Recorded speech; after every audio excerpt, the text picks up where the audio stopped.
I solemnly swear that I will tell the truth, the whole truth, and nothing but the truth. So help me God. Good morning, everybody. Ron here from The Truth About Addiction. Welcome to another beautiful day in beautiful Queensland for me. And Danny's coming from New South Wales. Probably raining down there. No way, mate. Sunshine in Bondi, always. Right. Danny's a personal friend of mine, known Danny for a lot of years. He's got a wonderful story, and I'll hand it over to Danny. Welcome, Danny, to The Truth About Addiction, my friend. Ronnie, thanks very much. And excuse me, thanks for asking me, mate. It's a pleasure to be on here today. My story goes that I was born in Bondi, and my parents, my dad was captain of the Israeli soccer team, which was Palestine at the time because Israel wasn't even in place. Yeah. So he was on a world tour and came out to Australia, and war broke out and he couldn't go back home. And my mother was from Germany and Hitler was killing everyone. So they put all the kids, the people with a little bit of cash, put their children on boats, sent them to Australia. So my mother came here as a 16-year-old girl on her own, all these other refugees from Germany, and she ended up meeting my dad on Bondi Beach. Wow. So they met on Bondi Beach. I've lived in Bondi for a majority of my life. I've only ever lived in Bondi and Manly.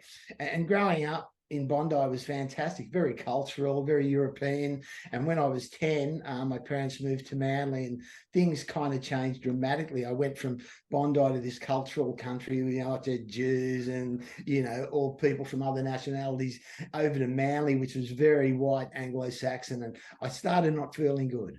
Yeah. There's something in me that just didn't feel good. All these other kids, blonde haired, freckles and blue eyes. And I used to lie and tell all my mates at school that mum was Australian. And, and they'd come home and meet her and she'd have this beautiful German accent. I'd be so embarrassed. It was just terrible. And she was the most beautiful woman.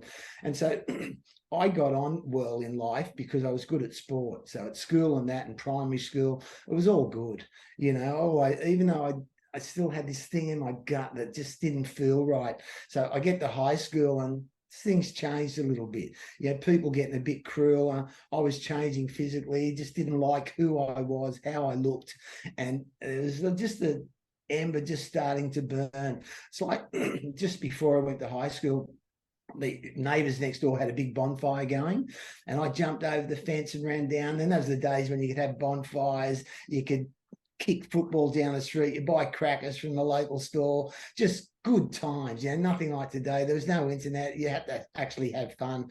And in this bonfire, there was a big Sydney Morning Herald that was rolled up that, they used to deliver them, chuck them out of cars to people's homes. And this one was unused and it was just burning a little bit. And I picked it up and it was like, I felt like Fidel Castro. And I took this big drag out of this newspaper that was alight. I just nearly died. I coughed for about a day and I just knew that I was just a little bit mental even at that stage. So I go to high school and I remember this so clearly. I remember one guy came in, we were about 13 years old, and one of the boys in my gang went, I had sex on the weekend, and everyone's patting him on the back going, you legend, how unbelievable. And I thought, hang on, so did I. Someone looked at me and said, well, what happened? And I nearly passed out. I just couldn't speak. And thank God the bell went and I avoided everyone through the day. And when I got home, I got into an encyclopedia, like every home had an encyclopedia, and I went through it and found out the anatomy section and looked where a woman's vagina was. And I remember going to school the next day and said, well, I went through the uterus and this is my mystery girlfriend who didn't exist. And I told them how I had this set, and it was just extraordinarily embarrassing. And that was what I was like. I didn't want to be left out of anything. Peer pressure, what everyone did, I did. I can even remember my mum in that era going, Danny, don't smoke, and don't drink, and don't smoke drugs. She meant cigarettes. Don't smoke cigarettes. Don't drink alcohol. Don't take drugs. Don't use acid, and don't use heroin. Heroin was just starting to flood Australia, particularly New South Wales. The Vietnam War was sort of coming to a close, and it was starting to become a bit of a headline. It was on the news. They made a movie out of out of a heroin story called You Can't See Around Corners with Ken Short. And I can remember watching it with mum, and she's going, heroin's really bad. So at school, as soon as someone offered me a cigarette, I had a cigarette instantly.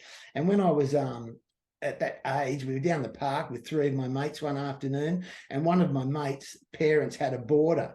And this boarder worked at a pub every afternoon, and we knew he had a motorbike. So I said, let's go steal his bike. And everyone, the other 3 guys were, they were young, my age, but weren't corrupt like I was starting to be. And I said, well, let's go get his keys. We'll steal his bike. While we were rifling through his clothes to get his keys, I found a big bag of pot.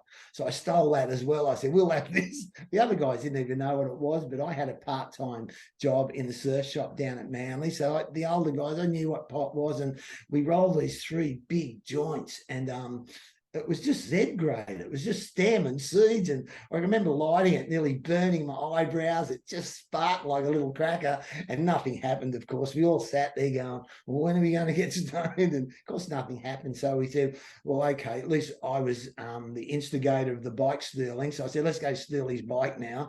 And of course, bravado, I couldn't ride a bike. I've never ridden a bike, but I got on it and took off. As soon as I hit the first corner, I came off it. Roll the skin off my hands and my knees, and the bike was kind of bashed up, and we wheeled the bike back down to the house, and I went home, and I was just beaten up so badly. And a couple of years later, I was down the beach, and a couple of older surfers were having a joint and said, you want some, Danny? And I couldn't grab hold of it quick enough. As I said, that there was something I needed, and drugs was going to fill that feeling I had. And I remember having these 2 big hit on this joint, and I got stoned for the first time, and it was magnificent. I've never felt better. I remember when the other guys went, I was walking along the beachfront, because we were living at Manly now, and I was in my thongs, and it was like I was on a hovercraft, and I was singing to myself, and everything I felt about, being Jewish and not looking that good and having a bit of a schnoz, and just disappeared. I felt just unbelievable. So from 15 onwards, I started smoking pot every day. And Manly was just, well, New South Wales, maybe even Australia, it was just flooded with pot. There's some Martrin heads, Durban, there was Buddha sticks there, and every type of hash, and especially my favourite, black Afghani hash. And I used to buy an ounce of it for $90, cut it in 4, have 1 chunk for myself, sell the other 3. And it was just beautiful. And there's some Martrin head you could get. It was just a wonderful time. And it was great. I started smoking pot every day, at 15, 16, never at home every night, stoned off my head. My old man, I didn't get on with my dad. My mum knew something wasn't quite right, just couldn't put a finger on it. And then acid got introduced to our life, and some people took acid and sort of didn't like. I loved it. I fell in love with acid. I used as much acid I can. And there was a guy down the beach called Jeff Byler. He's dead now, unfortunately. He had a heroin overdose, 40 years ago. And he used to be this eccentric scientist that went to university, and not every day, but every weekend he'd come down with this big thing of blotting paper full of acid, and we would all drop acid all weekend. And it got to the stage where some nights we would drop acid, we'd smoke pot, we'd guzzle Southern Comfort, we'd do lines. I thought it was quite normal. I didn't think I was heading in the wrong direction. And on acid, I used to love hallucinating. We'd be sitting on the path at Shelley Beach, just smashed, and you'd see a crab, and next minute there'd be billions of crabs going everywhere. And if I started hallucinating, I never wanted to stop, ever. Just loved it. And so of course I kept smoking pot. I was drinking. I was dropping acid. And I'm kind of glad heroin came into my life, because the amount of acid I was using, I would have ended up in a rubber room. There's just no doubt. And there's a whole group of people in Manly who had 1 or 2 trips and just ended up zombies. Still to this day, they walk around aimlessly, and a lot drug deaths in Manly, and the victims from drugs, and just quite incredible. But I loved it. But when I was 18, I got offered a full-time job in a surf shop, and Ian G, it was his father's surf shop. Ronnie, you might know him, but I was in this surf shop one day working, and a guy called Tony came in, an older guy, about 28 years old, good looking dude. And he said, Danny, can I use the back room? And there was a lot of pot being smoked in this surf shop. And I thought he was going in there to just mix up a pipe. And he was in there about 10 minutes. And I walked out to go, what's going on? And he looked at me and said, you want a shot? And I just didn't hesitate. And I went, yes. And he had a tobacco tin full of pink rocks. I'll never forget it. I forget the brand of the tobacco, but it was this yellow tin full of rocks. And he had one of those beautiful glass rose needles. And he mixed up a shot for me. He said, put a tourniquet on, which I managed to do. And I had this shot. And the way I felt, the shot that day, my life changed. That was the greatest day of my life, just that day. But when I had that shot and the way I felt, I'll never forget it. Like all that stuff, I felt like it when I first smoked pot and got stoned for the first time. But when I had this shot this day, the feeling that enveloped me, it just was the most beautiful feeling. Everything. My nose looked good. I didn't care what religion I was, how I looked. I wasn't that white Anglo-Saxon. I was the king. And I can remember when he left, I sat in the chair because the owner was there only in the mornings, and then he'd go. So I had run of the show after he left. I sat in this, like one of those office chairs, and I leant back, nodded off all day. People could have come and stolen the shop. It wouldn't have mattered. That night I went to bed, and it was just this beautiful feeling. And I don't know if I had a shot the next day, but the day after I did. And from that day on, my journey of a junkie began. And I never stopped smoking pot. I love smoking pot, but heroin became my lover. It just enveloped my life. And I used with a guy just after that. His name was Tony Y. And a lot of people in NA, Narcotics Anonymous, know this guy, but I never spoke to Tony in person again from when I first used with him for just a week. But I saw him the next weekend. We'd used together that next day or the day after, and he's one of the maddest junkies I've ever seen. I was down Sunday morning down at Manly on the beachfront before I opened the surf shop, and I heard this smashing, this glass breaking, and there's my mate Tony with a hammer smashing multiple cars, stealing what he could. And it was just extraordinary. I just was watching him, and he ended up doing a lot of jail. And he was in Grafton jail one time, and I went up the coast, and I thought, well, going past Grafton jail, I'll go and visit him, not knowing at the time what Grafton jail was all about, which I've since learned. Anyone incarcerated in Grafton jail in that time got beaten up. It was meant to be horrific. And I can remember knocking on the front of the door in jail, and they opened up this little trap door, and this hideous looking beast, bald head, I think it would have been Scottish, veins popping out of his head, and he's going, how can I help you? And in my best cultured voice, I've gone, oh, look, excuse me, my mate's in here. Is there any chance I can visit him? And he looked at me and went, he was really calm, and he went, have you ever been in jail, son? And I went, no, never. And he slammed this door so fucking hard, and he went, well, fuck off. Just fuck, I just got out of there so quick. And I'd never seen this Tony again. And I heard he was in it. He'd been to the Buttery. Someone had seen him somewhere. Only a couple of years ago, I got his number, and I rang him up. I said, Tony, how you going? He said, great, I'm straight. And days later, he OD'd and died. He never got clean. It was just horrific. But after those first days of using, I just started using every day. And from that day on, I didn't speak to my dad for 16 years. Like, he's captain of his country, and he saw me coming home on acid for years. And then I became a junkie, and I moved out pretty quick. And I started this thing. I was a junkie, and I didn't realize that you got sick. Yeah. And after a few months, I started getting a cold every day, like I had the flu. And I hung out with this guy called Kenny Mack. He died a couple of years ago as well. God bless him. But Kenny was one of these guys. He was the best looking guy at the beach. He was the best footballer, fucking good fighter, had the best looking girlfriend, and we became very good mates. I went to school with his brother. He was a bit older than me, smoked a lot of pot together, used a lot of heroin together. And he was the first guy that ever said to me, he went, you're hanging out. I went, what? He said, what do you mean? He said, you're hanging out. Go and get some methadone.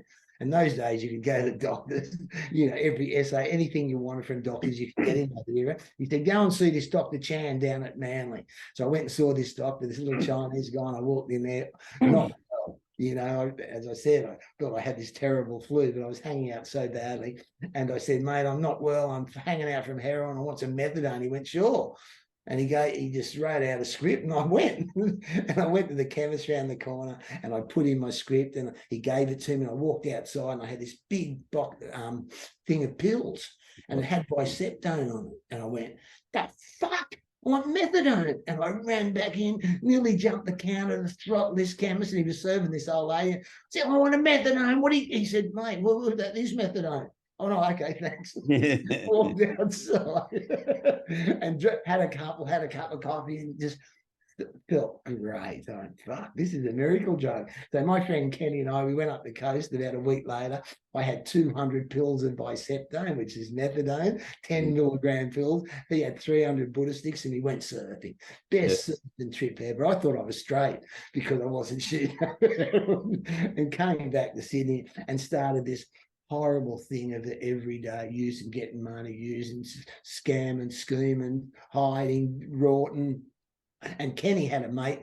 We all had this mate. He was one of the guys that used to hang out at North Stain, one of those really good surfers, but criminal, did a lot of jail. His name was Stephen S.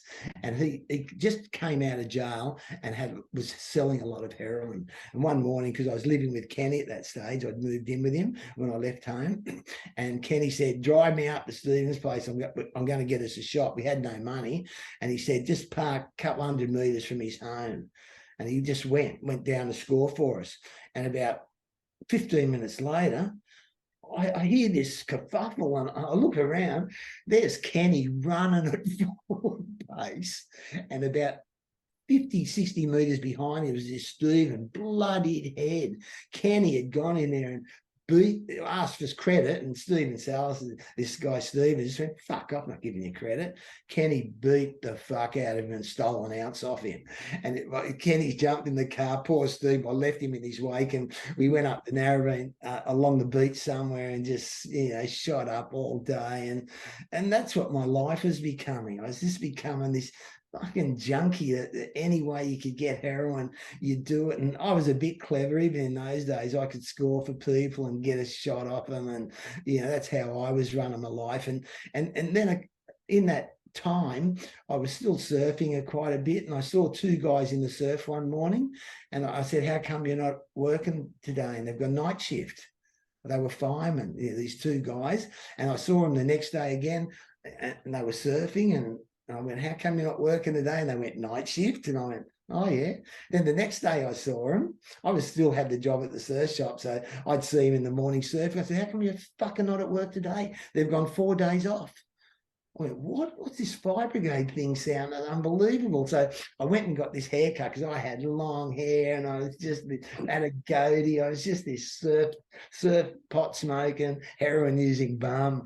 And I said to my boss at the surf show, I said, I'm going to go and join the fire brigade. And he said, good luck. Gave me some time off, and I went into headquarters, and I walked off the street into the personnel officer, and I said, look, I want to become a fireman. And the guy's gone, here, just sit down and do this exam. And another guy walked off the street about the same time, gave him the paper. And to join the fire brigade in those days, you had to just do 4 maths questions, multiplication, long division, subtraction, and write 200-word composition on why you want to join. And I wrote all right. I wrote that I wanted to be a solid member of society and look after people and be a good guy. And after an hour, the personnel officer came in and looked at my paper, shook my hand, went, congratulations, you're in. Looked at the other guy and went, fuck off. He went, just fuck off, and virtually pushed him out the door. And he went and introduced me to the officers, because the personnel officers were next to the fire station, so they're all in the one building. I went and met a few officers, and he said, you'll get a letter, we'll see you next week to get uniform. And I walked out of there a bit stunned, and I went home to Mum and I said, "Hey, Mum, I think I've joined the fire brigade." And she said, "Oh my God, I can die in peace now." Because I had heard it. I'd started different apprenticeships there leading up to this and left, and I was just useless.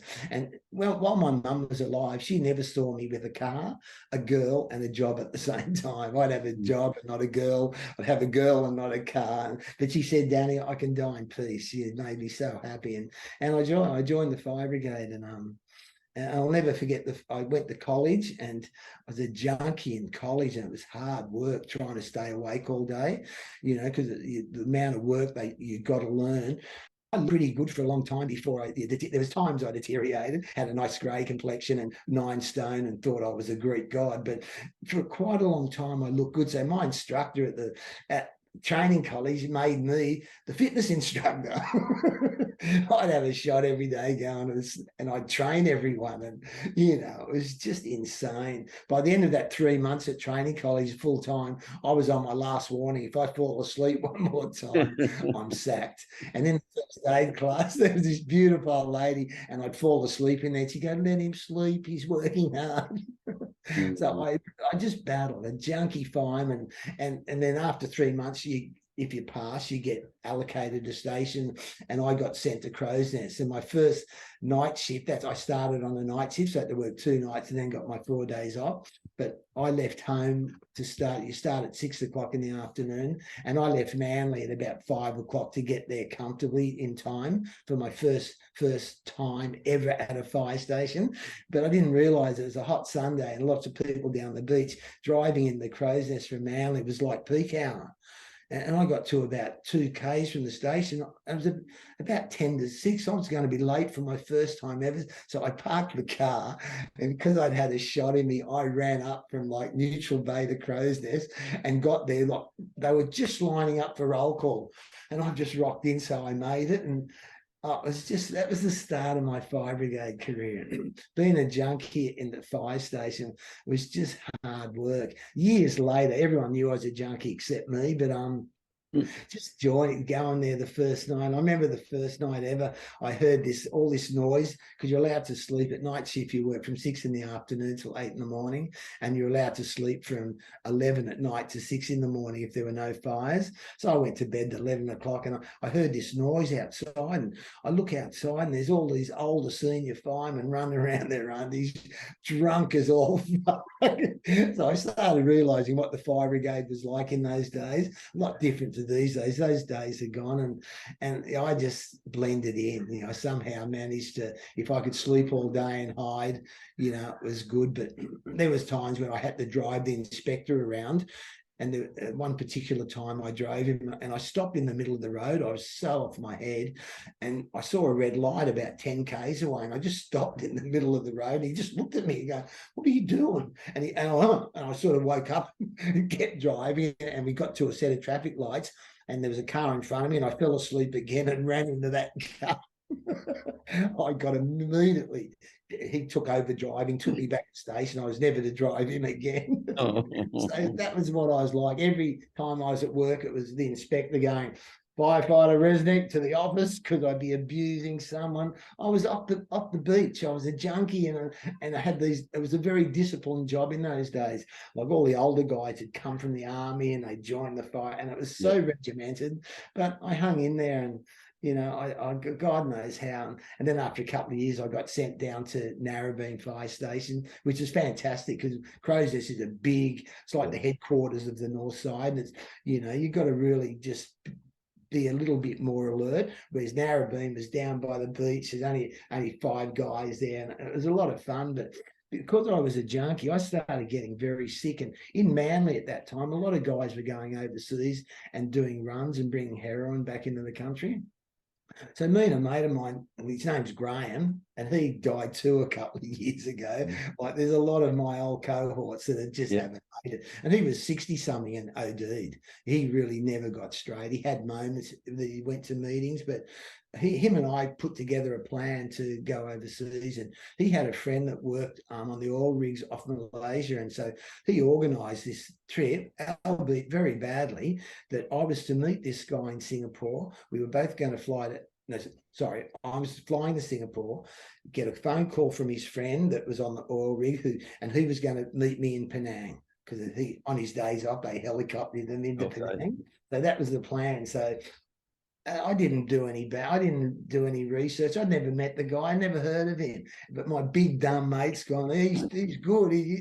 So I flew to Singapore, and I took a shot with me because I knew I was going to be hanging out at university the next day. So I got there and waited for this phone call, and it never came. So I walked around Singapore that day. I had that shot, and I'm feeling good. I've never been away, but the humidity was about 1,000,000 degrees. And so I said, I'll go back to the hotel. And I rang my mate up again and gave him my phone. I say, this is the hotel I'm at. When your friend, if he rings you, get in the ring here. Never rung. And I started next day getting very sick. Still, the guy hadn't called me. And I thought, well, what could I do? I do what I do in Sydney. That used to be able to get some cough medicine in Sydney. There were two late. There was paracodeine and benzodol. And it was like $5 a bottle. It was sickly medicine, but they're only small bottles. But if you had them and were hanging out, it was a miracle. It was a miracle drug. They've changed the formula since then. Like, you drink a bottle of that now, you'd get diarrhea for 6 weeks. But in those days, it would hold you. And so I went to this, tried to find a chemist. And in Singapore at that time, there was modern Singapore, and then there was shantytown Singapore. It was underdeveloped, little wooden shacks, the whole city of it. It was quite extraordinary. So where my hotel was, it was right on the border. And I walked through all the chemists, everything was in Chinese. Just everything. So I'm looking for this medicine, not feeling well, getting very angry because no one could understand what I was saying, and feeling very sick.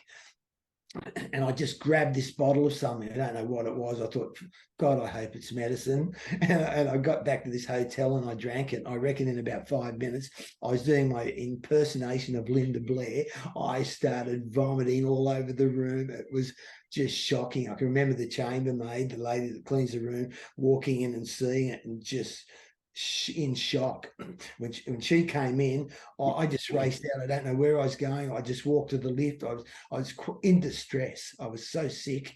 And I jumped in the lift, and it was about the 10th floor, and it was just about to shut, and someone was on the outside, and instinctively I hit that door to open it. Normally I wouldn't. I don't want to share the lift with anyone. So this guy comes in. He was about 6'2". He looked a bit like Groucho Marx. And by the time he went from the 10th floor to the first floor, I told him, I said, I'm fucking junkie. My mate hadn't come. I'm fucked. I'm sick. And this guy was just looking at him. He could have been undercover detective. He could have been anyone. And I just didn't give a fuck. And we walked out of the lift, and he said, in a slight German accent, he said, well, this is the luckiest day of your life. And he said, just come with me. He got a rickshaw, jumped on the rickshaw. We went through Shantytown. Took about 20 minutes to get this place. He said, wait here, I'm going to get you some opium.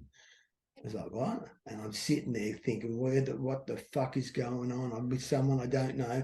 I thought he was going to come out, I'm going to be caught on some conspiracy charge. But 10 minutes later, he comes out and gave me two chunks of opium about the size of lint balls. I threw one down my throat so quick, I'm surprised I didn't choke to death. And after about 20 minutes, this extraordinary adventure began. And he told me, he said, I import heroin. He said, I actually work for National Geographic. I live in Hawaii. I live in Bali with my family. I'm here waiting for my lover from Hawaii.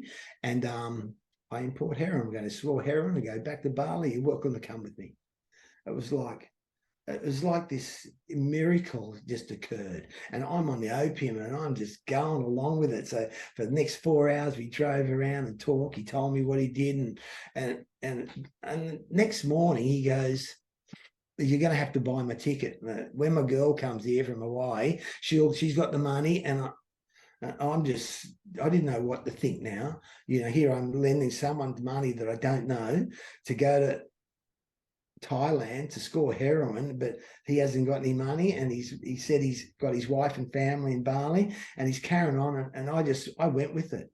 I just was so distressed that I was over there and this guy, my connection hadn't called me. And suddenly I'm with this guy I don't know. And I bought 2 tickets. And he said, no, she's coming tomorrow. She's coming. Well, she'll be here tomorrow. Tomorrow that came, she hadn't come. And I'm thinking, oh, I'm just going to get rorted. I'm getting ripped off by this guy. The end of the day, suddenly this lady appears, his lover from Hawaii with money that she bought her ticket so that he planned the 3 of us. He said, just fly to Bangkok with me. We'll score. You can come back to Bali, just hang out for a little while, meet my family, and you'll be cool. And I just fucking shook my head. So we flew from Singapore to Bangkok, and he got a hotel, but he said, we're going to have to be in separate hotels. And he said, and by the way, I need all your money. And Ronnie, I died, mate. There I was, so on my own. I'd never been overseas. I've been to New Zealand before, but I've really never been overseas. I'm in Asia, one of the biggest bustling cities in the world now, in Bangkok, in a hotel. Didn't even know where the hotel was. And I gave him all my money. He said, I need the money. We got to be in separate hotels. It's the best way to do this. He said, I'll see you tomorrow at 12 o'clock, whatever. I'll score and I'll come and see you. And he left. And there I was just in tears. I was in tears, and my opium had finished, and I was just starting to feel sick again. I thought I'd been ripped off. I was worried about this guy was an undercover narc, and from Interpol or whatever, and he's just going to tag me along a little bit more till I get. And I was in 2 countries where they hung people. In 3 countries: Singapore, Bali, and Bangkok, where you got hung or incarcerated in jail for life or shot by the firing squad. So he just left. And as I said, I was in tears. I was so distressed. And about 2 hours later, there's a knock on my door. And I I took a few deep breaths and opened the door. And there he was. And he had this beautiful young hooker with him. He had a vial of white powder, the most fucking beautiful heroin, and a Buddha stick. Said, I'll see you in the morning. And I went on. I thought, hang on, this might be real. Maybe I'm not going to get ripped off. And so he left. I had this girl, I had heroin, I had Buddha stick. I just had this night of rooting and smoking and shooting. It was just unbelievable. But the next day comes and he hadn't arrived. And the girl had gone by this stage. And I thought, I've just been rorted. I still had my ticket to get home and my passport, thankfully, but I thought he's gone.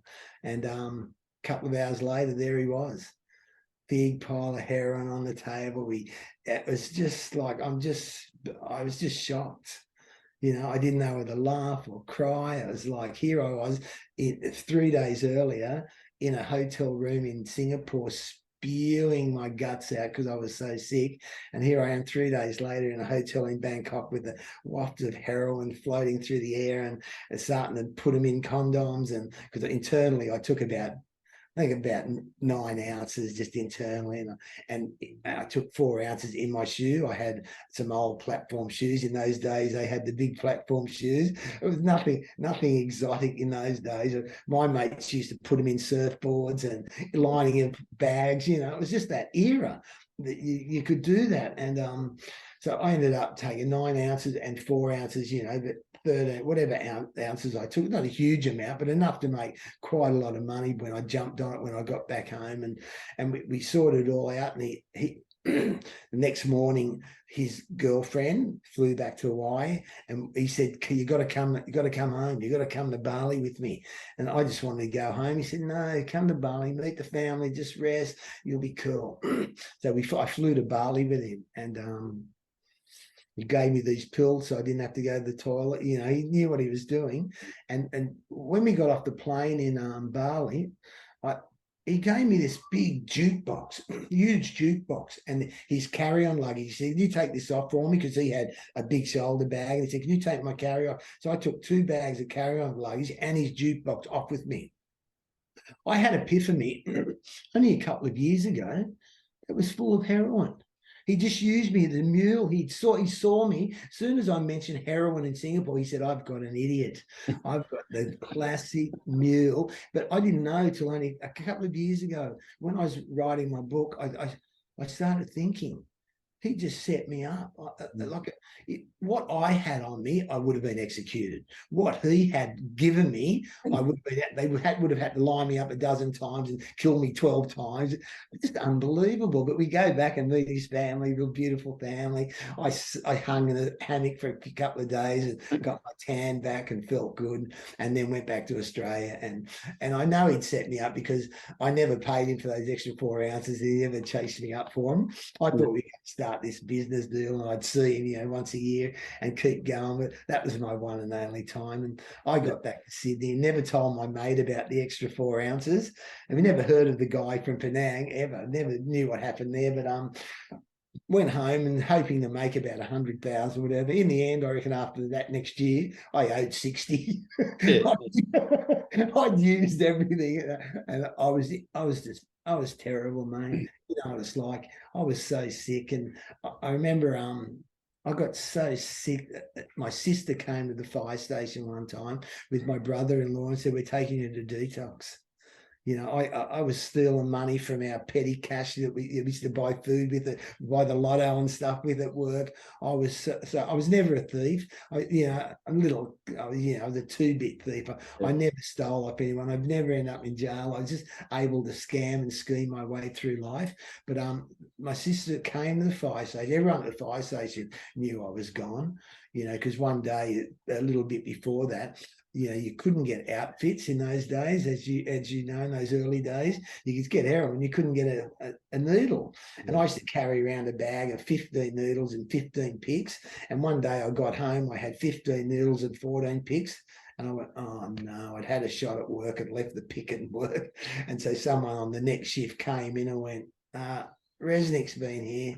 And you know, everyone in the fire brigade knew I was a junkie. It was just, it was horrible, mate. And I can remember in those days jumping over fences to the veterinarians to steal their needles because, you know, they'd use that. We'd go and boil water and clean them up. And it's just, and I'll talk about Hep C later because mine's gone now. But well, you wonder why everyone got those diseases in those days. But anyway, I ended up going to my first detox. I was 24 years old. And I'd never heard of the word detox, never heard of institutions, never heard of AA. NA wasn't even in the country at that stage. And they drove me up to this place at Ward 4 at Mossman, and they dropped me off. And a guy who admitted me said, Danny, you got any drugs? And I looked at him going, you fucking idiots. If I had drugs, why would I be here? And he said, can I search your bag? Yeah, not a problem. And my bag rattled. I had Mandrax, I had uppers, I had downers, I had red, I had Quaaludes, I had Deloxine, I had things for diarrhea, I had things to sleep, I had things for hair. He went, what the fuck is this? I said, look, I want to get off heroin also, I want to sleep. And he said, no, this is total abstinence. And I never heard that word. And they were most probably the words that scared me, total abstinence. So, well, what do you mean? He said, I'm confiscating all this. And you take this as a 12-step program, and it's total abstinence is nothing. You just dry out and you be sick for a little while, or you hang out and then you move on in life. And I was shocked, mate. And I can remember that first detox was the sickest physically I've ever been. 8 years down the track of my last detox, I was more fucked up in the head because I knew the process of getting clean. But this time I'd never hung out, and I'd come off heroin, I'd come off all the pills, because in those days you had doctors you could just score off whatever you wanted. There was a doctor in Narrowena over the north side, and you'd walk in there and he'd know you're a junkie. And before you walked in there, you go, you got $10? And you give him $10, he'd write you out a script, whatever you wanted. And I'd get Dilord, and he'd only ever write 10 pills out. And I knew he used a big fine point black pen. And as soon as I got that script outside, I changed that 10 from 100 to 40 or 70, whatever. And every time I handed in to a different chemist, I expected the police to be there, but never got nailed. And there was one other psychiatrist. I'll only talk about one other doctor. I know a couple. There was this psychiatrist down. There was this psychiatrist down at DY, and he looked like Satan. He had his head, and he used to give you methadone, but because you couldn't get on methadone maintenance in those days. It's so hard. I don't know why, you just couldn't. And he would give you a 30 mil come down thing. So you get a script for 30 mils of methadone every day. It would reduce to nothing. But to get it off him, he'd make you sit on the ground with him and hold his hand. And he'd start raving on. He'd go, God, help this man. And you'd be there for a couple of minutes. Oh, shut the fuck. Just give him the scripts. But every 3 weeks, I'd be back there holding his hand. And it was just shocking. And just one other doctor I mentioned, my family doctor, when Dr. Chan, the little Chinese doctor, left, I went and saw my family doctor and said, Doc, I'm fucked, mate. I need methadone. He nearly fell off his chair. And he gave me scripts for about a year. Then one day he said, Danny, I've got to stop, mate, because everyone was starting a doctor shop. He said, I'm going to get into trouble. But I've got a mate, Dr. Harry Bailey. Good guy. He's got this deep sleep therapy. And at Chelmsford, he said, and straight away my radar went up and I said, you can tell fucking Dr. Harry Bailey to get fucked, no methadone, and I was gone. And so, those days, that doctor thing was quite incredible. But yes, I was in detox, and the first night I didn't feel that bad because I'd had a shot that day. But as the night went on, they put me in a room with 3 old alcoholics, and they were farting and belching and snoring, and I didn't sleep for a couple of weeks. I was sticking to my plastic on the mattress, just rolling around on my sheets. And so for 2 weeks, I was most probably as sick as you could ever get. I mean, I couldn't shower. If I did have a shower, I'd sit in the floor in the fetal position. The water would hit me. Just sick, that hangout sickness, the diarrhea, the dry reaching, the uncomfortability. You know it. It's just shocking. I never thought you could be that sick. And I found out in those days, you can't die from lack of sleep, because I did not sleep. But after a couple of weeks, it just started turning around just a little bit. And there was a counsellor there called Don. Don't know if you heard of him. He was a very renowned man in those days. A lot of people knew him.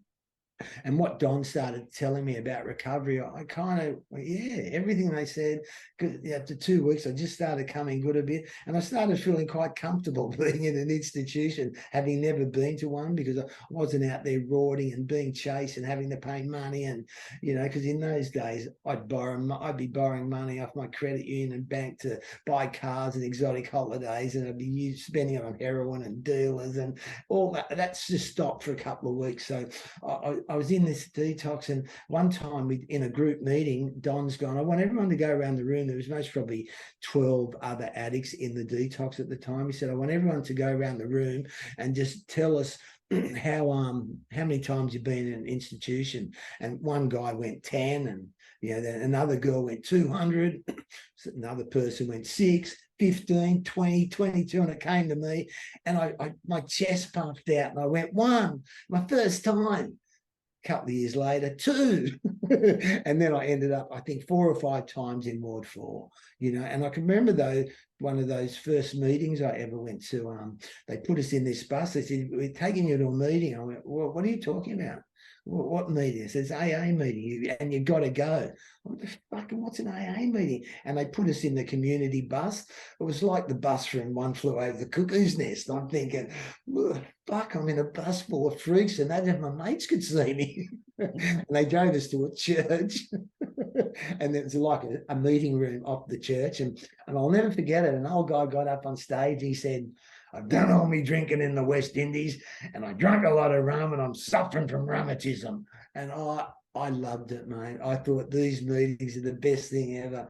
I hadn't been out for years. My thing of a big night leading up to going to my first detox was having a shot of heroin, smoking a few bongs, and having a doner kebab, watching the football. If I could do that, I was in heaven. And suddenly, I hadn't been out. I heard like meetings were like entertainment, and everyone shared, and I kind of really loved it. And at the end of it, they gave us a bit of food, some cupcakes and little cut sandwiches. And I went back to the detox, and I said, these meetings are all right. And so after a couple of weeks, or 3 weeks now, they said, Danny, you got to go. And so, of course, I didn't take anything on board. I went back home to a using household. I smoked bongs most probably the next night. So I had a drink and then had a shot. So every 2 years, I ended up back in detox till about 35 years ago now. I rang up. I was at Queenscliff in a phone booth. I'd got a shot $100 shot I bought, and I mixed it up into, I had a shot that afternoon, and I'm going to book myself in the detox, have a shot the next day to get me to detox. I said, this is I wanted to get straight. I'm serious now. So I rang up my detox at Ward 4, and yeah, how you going? They went, yes. And I said, it's Danny, I'm booking a bed. They went, who? I don't know who I was speaking to. And I said, Danny Resnick. And he said, mate, I'll just go get your files. And he came back and went, you've been going to meetings, Danny? I went, what? I went, what the fuck are you talking about, man? I fucking want to get off heroin. He said, good luck with that. You're not coming back here. You've done nothing we've ever suggested or tried to help you. Nothing. Good luck, and put the phone down. And I was in tears. I was 32 years of age, most probably the most serious I've ever been about getting clean, because I only wanted to get off heroin. I thought I wanted to get off heroin so I could smoke pot watching the footy. I could drop acid on my birthday and Christmas Eve, do a bit of coke if I went to concerts, and just drink, just be normal, but not use heroin. And so he said, no, mate, bye, good luck. And I remember just in tears in this phone box. And I can remember someone mentioning Langton Clinic. Oh, I'll give them a ring. And I rang them up, and they were quite nasty. They weren't nice. They weren't, oh, Danny, good on you. That's fantastic, mate. Come in here tomorrow and we'll look after you. They just went, no, there's no beds, mate. Maybe, and they come in early. There might be a bed. Really abrupt and quite aggressive. So I drove in there the next day in a car that had no rego, didn't have an insurance, I didn't have a license, and every panel was dinged. I was traveling bad, and that car had run out of petrol, I reckon, 100 times. I've been clean 35 years now, and I've never run out of petrol, but I had to score. I put petrol in, I had to score.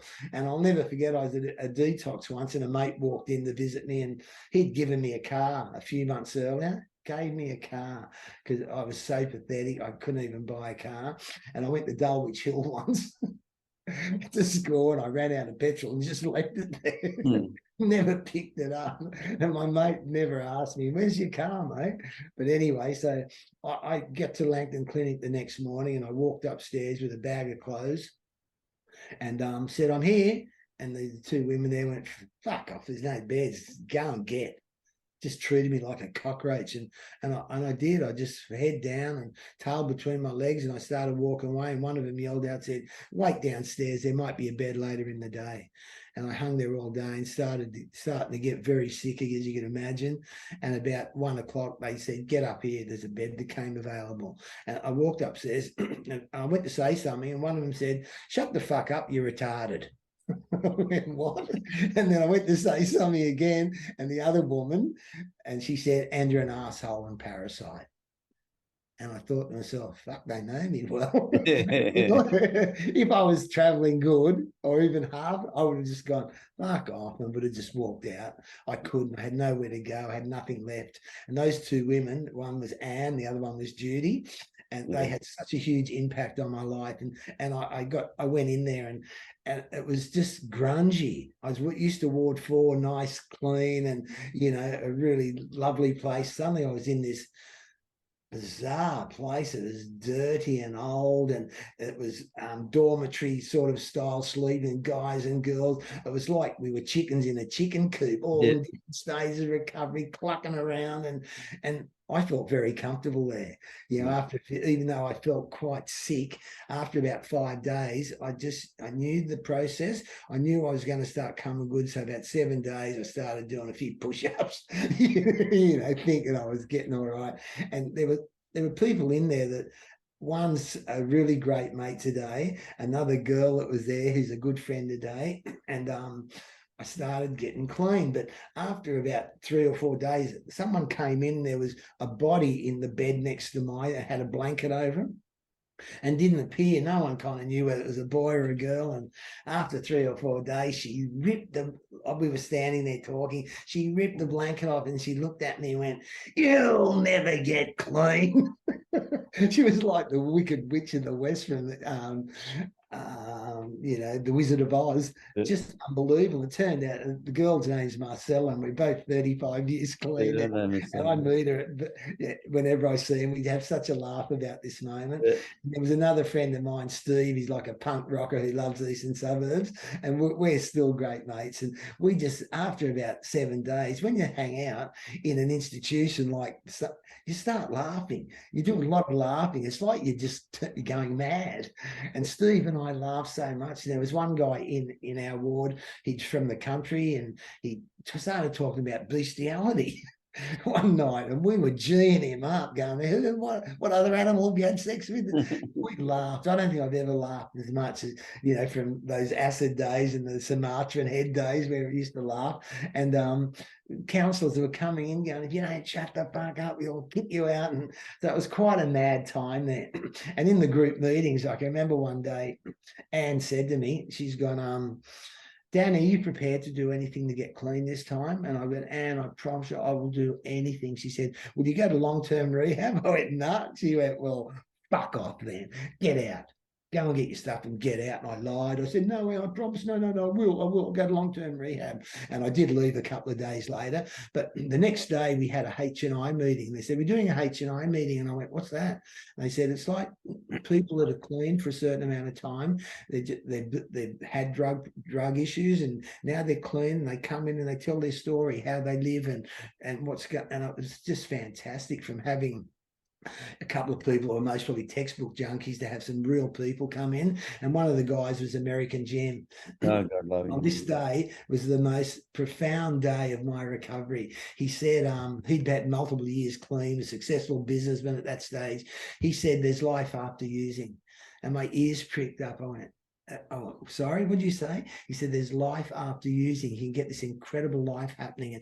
And as I spoke about just a little bit earlier, I knew there wasn't. I knew I had to smoke. How could you go out and not drink? How could you go to someone's place and not smoke bongs? How could you go on to a concert and not have Coke? Or how could you enjoy a birthday and not be on acid? But when he said that, something just clicked in me.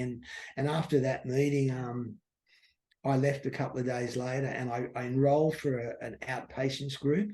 And since that moment, I've been clean now 35 years and 3 months. And I did this outpatients group with Anne. And there were most probably 12 people in this outpatients group. 10 have OD'd and died. Yeah. There's only 2 of us left, Billy R and myself. And after I was there a year, I was a year clean. But before I tell you about my year clean birthday, I went to my first meeting. I went home after being in Langton Clinic 12 days to a using household. And it was just terrible. If I had money, I would have tried to score, but I couldn't, even if I wanted to. I'd say every dealer I owed money, no one would just even look at me. I was just this fucking junkie that like I had leprosy. And so I went home this Thursday night, and I'm sitting on my own, and I went, I'll go to a meeting. And I was hoping it was going to be a big meeting so I could go in there and hide. And soon it was over, just run out. And I go to this meeting at DY. There's about 8 people there. One of the persons was where I had my first shot. In the first shot was the son of the owner. And he looked at me and went, sit down. He knew exactly how I was feeling. And some guy got up in that meeting and he said, the only reason I'm here tonight is because I want to stop using. Oh, yeah, it makes sense. It's one of those traditions, I think. And then he said another thing. He said, God, because I was so unreligious. And then he said, God, group of druggies. That's what I say. And I went, I can now say God and look at those things, God, and think of just a group of druggies. And that meeting was just unbelievable. And I went home that night, and I stayed straight that night. And I still stayed straight the next day. And come Friday night, I was like, what am I going to do tonight? So I went to Ward 4, had a meeting on Friday night, and I went up there, and there were guys like Hendo and Tim and some heads that we all know. And it was just a good meeting. And at the end of it, Tim, I can remember Tim coming up to me, and we laugh about it today. He said, he'd seen me around over the years at Manly and stuff. He said, do you want to come out for dinner? And I looked at him like, dinner? for fucking dinner and not be off your head. And I said, no, mate, I got stuff to do. And I went home and I bought a doner kebab. It was 10 o'clock at night or 9:30 at night. I'm eating a doner kebab on my own. Using household where people would have been coming home drunk later, and I thought, this is where my life's gone. I'm fucked. I'll never get out of this. But I went to a meeting the next day, and it just rolled into weeks and a month, and before I know it, I'd moved out of them, got a little granny flat, and then I ended up a year clean. And Anne, who was my counsellor, who admitted me, she took the outpatients group, and after 1 year she came up to me and said, Danny, my brother's a fireman and I knew everything about you. He used to come home and say, Anne, there's this junkie at work and he's mental. Because I can remember going to work, I'd have a shot and I'd want to fight everyone for about 3 minutes. Then I'd fall asleep into my Chinese every night and he'd just go, he's insane. So she said, Danny, I didn't tell you for a year till I really thought you were going to get clean. And Judy came up to me and said, you're not really retarded. And so my journey began. As we know, in those early days, there was places. As I said, I never went out. I was just this junkie that stayed at home and scored and shot up and smoked pot. And so, but suddenly I got clean, and there was all these coffee shop scene happening, and we were at Kellett Street, having fun and drinking coffees and eating, and it was guys and girls, and the Tropicana started happening, and I started getting this life, and I started going out a bit. There was one guy in the firm that ran a lot of the nightclubs, and I started going to all the cool clubs in Sydney, and I just started meeting people from the inner city, and I was so cloistered hanging out at Manly, I didn't do much. So suddenly I've got this life in Darlinghurst and the Cross, and just started loving life, and it just carried on. And after a year, I got into my first relationship. I had no relationships when I used ever. I had a few weeks here and there. I had a hooker habit. If I got, after a while, once you use heroin, your sex drive just goes. And any woman that I ever met, after a couple of weeks, I just left before they really knew what a pathetic junkie I was. So never had any relationships. I only had hookers. I used to bring hookers to work. I had hookers at home. There was one agency at Neutral Bay that I used to get hookers on credit. They knew me so well. I had no money and my credit cards were smashed because my cards were getting cut up and my wages were garnished, and, just typical junkie. And so, but I still kept my job, which is quite extraordinary. And, so I got clean. I started getting a social life, and I met a girl at the Cauldron. She moved in, and we lived together for 2 years. And after 2 years, she dumped me. Then I met a girl, and I got married, and she dumped me after a few years. So I started getting a life, and I'm now with a woman I've been with 23 years, and she's just unbelievable. And I've had this life that got handed to me. Is just, they say this when you come into NA, that if you wrote a list on what you wanted and what happened, you surpass it. You're just robbing yourself what you actually put down. And the way my life's going, look, after 3 weeks of being clean, I met a guy who used to collect these palm seeds, and he was at my fire station. He introduced me to him. And so after a year, I'd paid off all my debts, because I came into, the NA owing $50,000 to dealers and bank cards and credit cards, and suddenly I paid that off. My bank manager lied and said I'd save some money, and I bought my first home, and just life started happening. It's just quite incredible. And what I find in being clean these days, it's the greatest thing ever, but it's real. That's what I tell everybody now. I go, it's just real. You get clean, you become a normal person. You have best days, you have worst days, you cry, you laugh, you make mistakes. I've most probably done the dumbest things I've ever done being clean, and I can't blame that I was drunk or I'd had a shot, but it's just quite extraordinary that you can get this extraordinary life and be clean. And I've traveled the world, and I'll tell you about my next stage of my life shortly, but just some of the stuff that came into my life just getting clean. And it's just unbelievable, just not running out of petrol, just learning to swim, real basic things. And always wanted to just be able to wake up in the morning and just maybe have a coffee and read the paper and go for a swim. I could never do that stuff. Or you'd see a family walking down to the beach, and I just wanted this normal life. I never wanted to be normal. I never wanted to, didn't want to become a spiritual guru. I just wanted to stop using heroin, and everything else that has come into my life has been just been this extraordinary bonus. And yeah, I never thought it would happen. And the people I've met, the laughs I've had, and in detox, I met a guy called Rick Grossman, and Ronnie knows Rick very well. And he's become my best friend. And when I was 90 days clean, I was sharing at a meeting, and Rick was there in his pajamas. He just looked at me and said, no one could be that happy. No one. And Rick's got this incredible life, and we became best mates. One of the counsellors introduced us, and we've done this journey together. We've walked along Bondi Beach so many times and laughed and cried, and given each other advice. And the gifts that you get being clean is quite incredible. And as I said, I never wanted. All I do is just wanted to stop using heroin. And, when I finally got to this stage where I love being clean, I tell nobody what I do, but if someone asks me, I tell them everything. I'm so proud that I'm at where I'm at today. I love meetings. I love being clean. I love the people I've met. And when I first got clean, someone got up and shared and said, all my friends are in NA. And I thought, yeah, fucking loser. Now some of my best friends are in the firm, who I've met, people that have just been in my life. And the fact that I don't have to lie all the time. When every word was a lie. You had to lie. You had to lie to survive. You had to lie to say how your life's going, how's your fitness going, how's your sex going.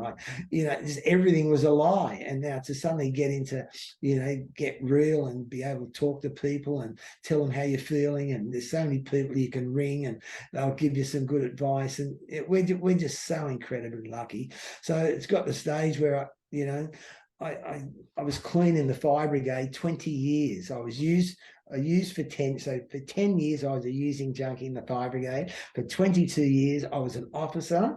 I'd been through the rescue squad. I was clean and sober. And when I joined the job in 77, and when I left, I look better 32 years later than when I joined.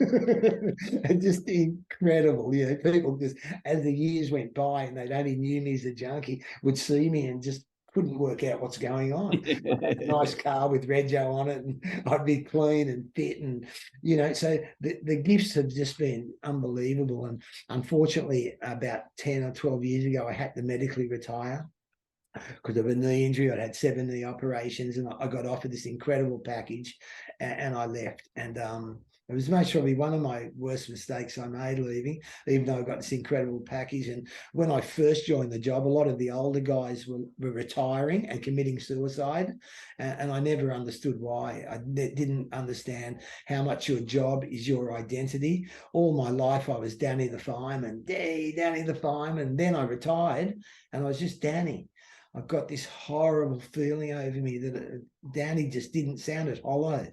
Not Danny the fireman, rescue squad, saving people's lives. And I was Danny. And I went into a bit of depression. I could understand why these people committed suicide. And my boss at Narrabeen Fire Station, I had for 10 years, his name was Bob Pike. He was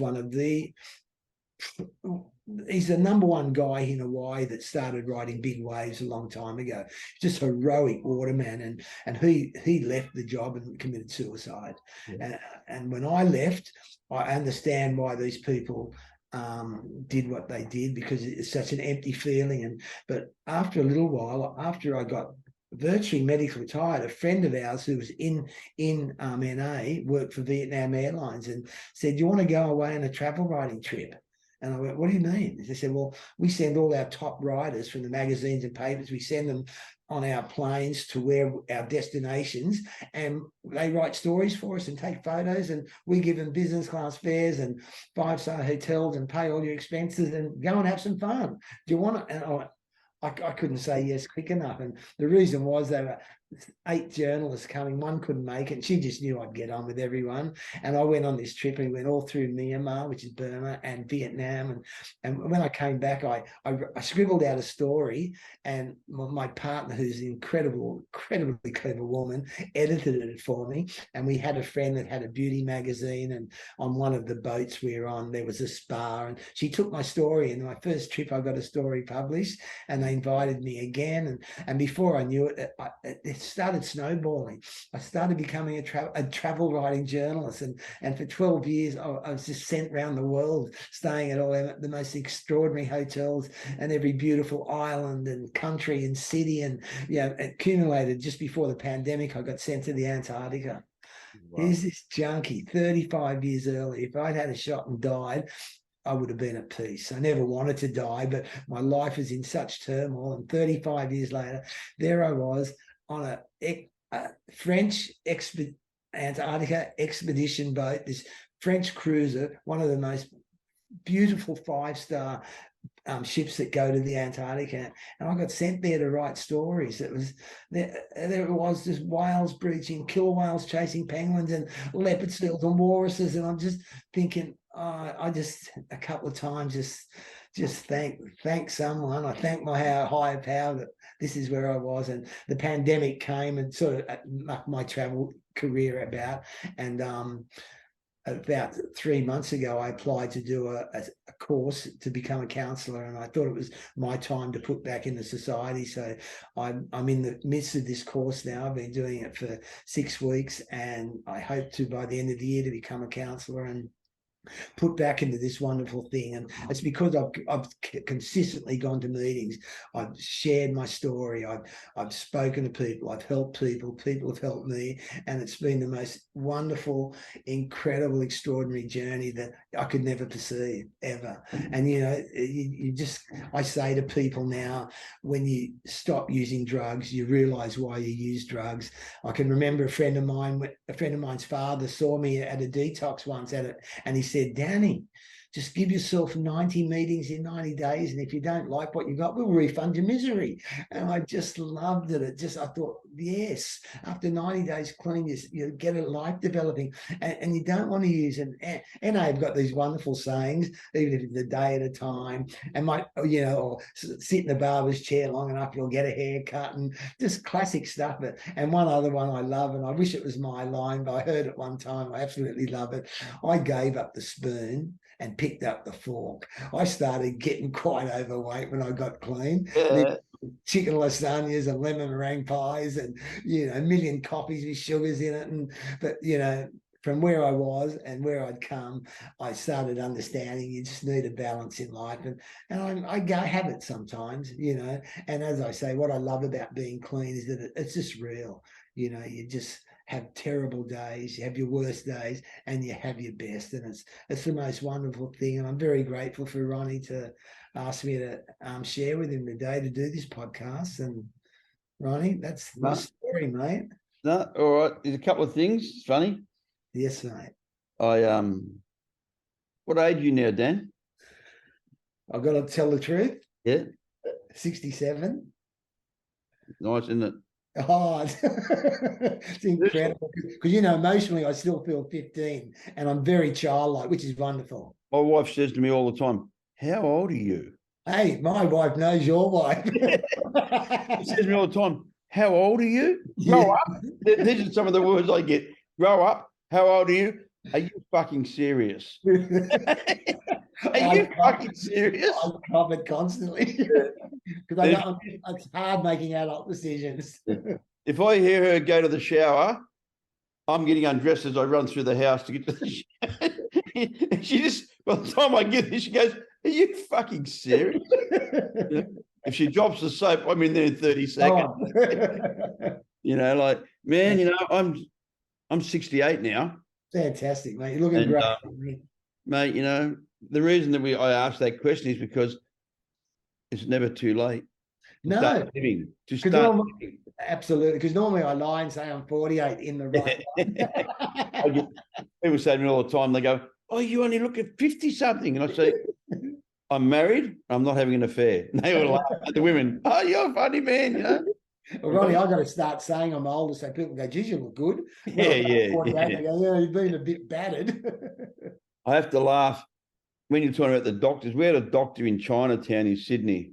Yeah. I had to get Ritalin and Dilaudid off. And as soon as you walked in the door, he'd say, "You got $20?" Our mum's is 10. Yeah, he was $20 our guy. "You got $20?" And I go, "Yeah." And I'd give him the $20 and he'd write me the script of Ritalin. I swear on my mother, I'd walk out, it was in Pitt Street, in George Street. Yeah. I'd walk out, I'd walk around the corner, I'd take my jumper off and put a different coloured jumper on. I'd walk back in under a different name. And he'd go, "You here before?" I go, "No, not me. What you want?" "I want Dilaudid." "You got $20?" "Yeah." Mate, I swear on my mother's oath, this whole procedure took 15 minutes. What an era. I just changed my jumper. Fantastic. And he'd look at me like, "Well, you all look the same, you round-eyed bastard." And he'd write me a script, because I'd get a script for Ritalin and I'd get a script for Dilaudid, you know. And that's great, mate. mate, yeah, we had doctors in Ryde, we had them over in the northern beaches, and you know, mate, the whole idea of my podcast is to let people know that we do recover. Absolutely. That's the most important thing. There is a way out. As you'll notice, there's no ads on my podcasts. Fantastic, mate. I'm not sponsored by anybody. We have a professional team that does this stuff for me because I have been given so much. That's why I like what you said about you're doing the Cert 4 now so you can give back. Yeah. Because I have an abundance. I have to give. I think I'd explode if I didn't give. Yeah. A classic. So you much. can't keep what you got unless you give it away. And, you know, emotionally, spiritually, mentally, physically, I have more than I could ever use. Yeah. You know, I mean, remember Dave S? Yeah, of course. Dave told me the story when he went to see the Dalai Lama, because Dave and I are pretty good mates. I like Dave. Dave was with me the night I relapsed. Oh wow! In 1985, and I was doing a bit of. Someone had broken into his factory at Piermont. Into his factory? Yeah, he had a factory at Piermont. Yep. Him and Stuart, they had a clothing company. Yep. And he said to me, the Aboriginal kids from Redfern had broken and just terrorised the joint. He said, "Mate, will you come and stay here a couple of nights? So I can't get a roofer in to fix the roof." And no, I was security guard. Good. And I just split up. I just split up with the twins' mother. Yeah, yeah. So I was down on that. And he said to me that night, Dave, he said, "Mate, you don't have to use, buddy." He said, "You'll get through this." He said, "And you'll never look back, you know." And I relapsed that night, you know. And I've never forgotten that, you know, because Dave passed away. Yeah. But he was the sort of guy that was really very few words, a lot of action, and a very spiritual person. Well, he went and seen the Dalai Lama. Yeah. We used to say to Dave all the time, "Dave, you worry too much. You worry too much. You think too much. You worry too much." Because Dave was a really good operator. Sure, God, I knew him not well, but I knew him, Yeah. of course. So Dave goes over and you only get that 20-minute window, Right. Dalai Lama. And Dave goes in and sees him, sits down, tells him about his recovery story, blah, blah, blah. And the Dalai Lama says, "You'll think too much and you worry too much." Yeah. That was the end of it. That was the whole, like his whole trip, first class, cost him $10,000 or something in fares and accommodation. He came back and said, "I should have just listened to what you assholes were telling me, you know, because at that time I was nearly 3 years clean." And he told me the Dalai Lama told him a story about another guy that was in there before him, an English guy, who came in and told the Dalai Lama that he'd studied Buddhism for 20 years. And he's telling the Dalai Lama everything about Buddhism. And the Dalai Lama's looking at him and he said, "Would you like a cup of tea?" And the guy kept talking, he goes, "Yeah." So he fills the cup. The cup fills up and the cup starts running over, starts running into the saucer. And the guy goes, whoa. The cup's running over. He said, "Very much like you. I have no room to put anything." Very cool. And that was the truth. And that's why I believe we've got to give it away. Yeah. Because if we want to keep learning, we have to keep unlearning. 100%, mate. Because the biggest mistakes. I don't mind making mistakes, as long as I keep trying and attempting. Yeah.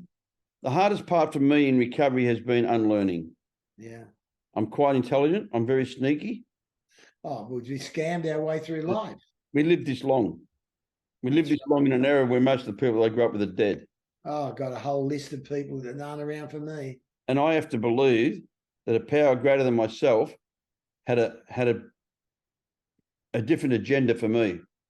completely different to the one I had, because mine was to destroy and kill myself and anything else that came near me. Catch, destroy, and kill. Yeah. So my higher power had another agenda, and I'm starting to come to believe that it was to help people. I believe that all my lessons have been to help. You know what I mean? Like our friend Rick that we talked to, he tells a story that I was the first person to ever come up to him at a meeting. Unreal. Introduce myself and say, welcome, keep coming back. I didn't know who he was. To me, he was just another recovering addict. Yeah. You know what I mean? And I did. I come up to him and I said, just keep coming. Welcome, just keep coming back, brother. That's 35 years That's all ago. you need in those days. Sorry? You only need someone to acknowledge you, and you feel that you're part of. Part of. I remember the first time someone remembered my name, walking into a meeting, and they said, "Oh, welcome, Ron." It was like someone just gave me a shot. Yeah, it's The incredible. rush. The feeling was like, oh, someone remembered my name. That was really important for me, because everybody used to turn their lights off and pretend they weren't home. If I pulled up out the front, they were getting robbed. That's right. Like, I wasn't going there to have a party, I was going there to be the party. That was all about. I've got a saying, and I love this saying. When I was using, I was a human taking. Now I'm a human being, and I really like the human being. Nice. The taking was so boring. It was so boring. Just everything about me was just what can I take from you? If you made me feel good, I wanted to have sex with you. You made me feel bad, I wanted to kill you. There's nothing in between. And nothing in between. It was just horrible, And the miracle of this 12-step program that I'm part of, that I've been gifted to be given, that's not all I do. I do a lot of other stuff, but that 12-step program gave me a foundation to work on Ron, the human being. That's right. And it gave me a belief system that I was worth it. And I love what they say, it works if you work it, and it don't if you don't. 100%. I don't believe it's So black and white. Yeah, I don't believe it's about osmosis. I believe it's hard work, but I've never had a job that paid so well. No. I've never had a job that paid so well, mate. Ever. And I've had some big money jobs, because I was that guy that you met in the lift, remember? I was that guy that you met in the lift. I know that guy. I remember going to you a long time ago when you had your convertibles and that, said, Ronnie, help me, what's going on? And I said, work hard and don't tell anybody how hard you work. Mate, look, thank you very much for coming on, mate. You've written a book? Yeah, look, I hope it's a little while for being published, but when I get it done, I'll come back and we'll do hopefully round 2. Come back and we'll do round 2, mate. Much love to you. Thanks, Ronnie. Love to your family, mate. Yeah, same to you. I solemnly swear that I will tell the truth, the whole truth, and nothing but the truth. So help me God.